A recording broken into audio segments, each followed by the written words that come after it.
तालुक्यातील आदर्श ग्राम मधापुरीचे सरपंच अंजली ठाकरे व माजी सरपंच व सद्यस्थितीत सदस्य असलेले प्रदीप ठाकरे या उभयतांनी 1 जुलै रोजी मूर्तिजापूर पंचायत समिती समोर आत्मदहन करण्याचा इशारा दिल्यामुळे प्रशासन हादरले। गावातील काही गुंड प्रवृत्तीच्या लोकांकडून अनेक प्रकारे त्रास दिला जात असून जीवाला धोका निर्माण झाला असून त्यांनी अनेक घोटाळे केले आहेत।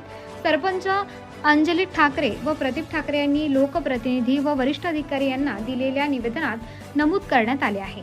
गावातील सरकारी जागेवर घरकुल बांधकाम करणे, पाणंद रस्त्याचे खोदकाम करून नासधूस करणे, सरकारी जागेवर अतिक्रमण करणे तसेच घरे पक्के बांधकाम असताना घरकुल न बांधता पैसे काढून मागणे, विहीर न खोदता सिंचन विहिरीचे पैसे काढणे, संडास घोटाळा, पाणीपुरवठा रिकव्हरी, उपसरपंच असताना अल्पभूधारक आत्महत्याग्रस्त कुटुंब डावलून स्वतः गर्भश्रीमंत असताना सिंचन विहिरीचा लाभ घेणारे हे विकास कामांमध्ये मुद्दाम त्रास देत असून त्यांच्यावर कारवाई करण्याची मागणी करण्यात आली आहे।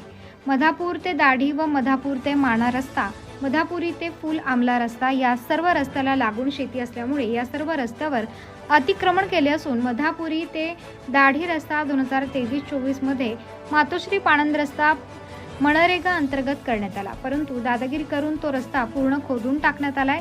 एका बाजूची पूर्ण नाली बुजवून टाकली, शासकीय मालमत्तेची नासधूस करून सरकारी मालमत्तेचे नुकसान केले। त्यामुळे त्यांच्यावर सरकारी मालमत्ता कायद्यानुसार गुन्हे दाखल करून रस्ता सुरळीत करून नुकसान रक्कम वसूल करण्यात यावी। तसेच पदाचा गैरवापर करून 2 सिंचन विहिरी, 1 अस्तरीकरण शेततळे बुजवून शासकीय योजनेचा गैरवापर करून निधी लाटण्यात आला असून पाणंद रस्त्याचा प्रश्न गंभीर झालेला आहे। त्यामुळे या रस्त्यावर शेती असलेल्या शेतकऱ्यांना शेतीमध्ये आपले वाहन घेऊन जाणे, मशागत करणे जिक्रीचे झाले आहे। यासह अनेक मागण्या करण्यात आल्या असून त्या पूर्ण न झाल्यास 1 जुलै रोजी मूर्तिजापूर येथील पंचायत समिती समोर आत्मदहन करण्याचा इशारा देण्यात आलाय। Subscribe now and press the bell icon. Never miss an update.